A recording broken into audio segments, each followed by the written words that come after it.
নমস্কাৰ এই সিৰিজৰ আজিৰ ভিডিঅ'টোত আমি আপোনালোকক নলবাৰী জিলাৰ অন্তৰ্গত ডিংডিঙি গাঁৱৰ ইতিহাস প্ৰসিদ্ধ জয়পাল থান দেখুৱাবলৈ ওলাইছোঁ।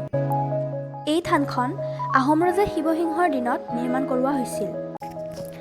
জনশ্ৰুতি মতে ডিংডিঙি গাঁৱত জয়দেৱ শৰ্মা নামৰ মানুহ এগৰাকীৰ এজনী কপিলী গাই আছিল। এদিনাখন তেওঁৰ গাইজনী সন্ধিয়া পৰত দুগ্ধহীন উহাৰেৰে ঘৰলৈ উভতে।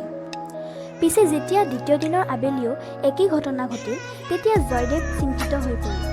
সেয়েহে পিছদিনা তেওঁ গাইজনীৰ ওপৰত নজৰ ৰাখিলে। তেওঁ দেখিলে যে কেয়া বনৰ জোপোহা এটিৰ ওপৰত গাইজনীৰ উহাৰৰ পৰা সৰকৈ গাখীৰ সৰি আছে। নিশা জয়দেৱে সপোন দেখিলে যে গাইজনীয়ে গাখীৰ দি থকা মহাপ্ৰভুৱে অনন্তকাল ধৰি লিংগৰূপে ৰৈ আছে। এতিয়া তেওঁ জাগ্ৰত দেৱতা হিচাপে ভূগৰ্ভৰ পৰা ওলাব খোজে। সেইমতে পিছদিনা গাঁৱৰ মানুহৰ সৈতে মাটিখিনি খান্দতে মহাপ্ৰভুৰ লিংগৰূপ ওলাই পৰিল আৰু উপস্থিত ৰাইজে জয়দেৱৰ নামতে লিংগটোৰ নাম থলে জয়পাল।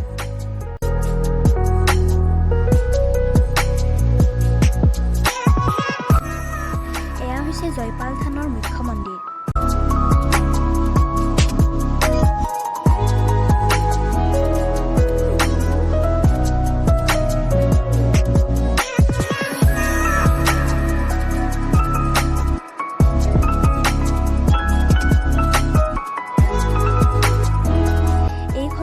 তললৈ নামি গৈ পুৰণি মন্দিৰ আৰু শিৱলিংগটো দৰ্শন কৰিব পাৰি।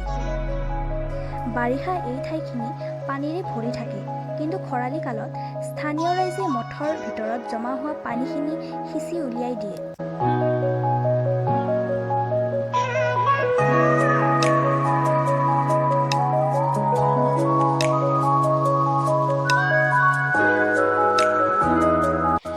পিছত আহোম স্বৰ্গদেউ শিৱসিংহই মন্দিৰটো সজাই দিয়ে যদিও 1950 চনৰ বৰ ভূঁইকঁপত মন্দিৰটো ক্ষতিগ্ৰস্ত হয়।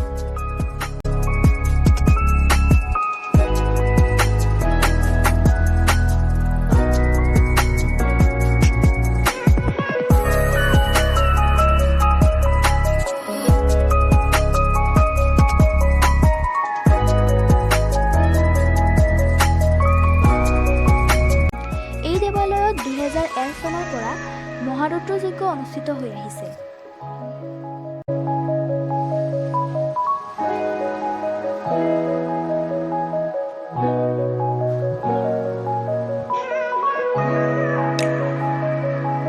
আপোনালোকে যদি ভিডিঅ'টো ভাল পালে তেনেহ'লে চেনেলটো ছাবস্ক্ৰাইব কৰিব। ভৱিষ্যতেও আমি অসমৰ প্ৰত্যেক জিলাৰ পৰ্যটনৰ সম্ভাৱনা থকা ঠাইবোৰ আপোনালোকৰ আগত আকৰ্ষণীয় ৰূপত দাঙি ধৰিবলৈ চেষ্টা কৰিম। ধন্যবাদ।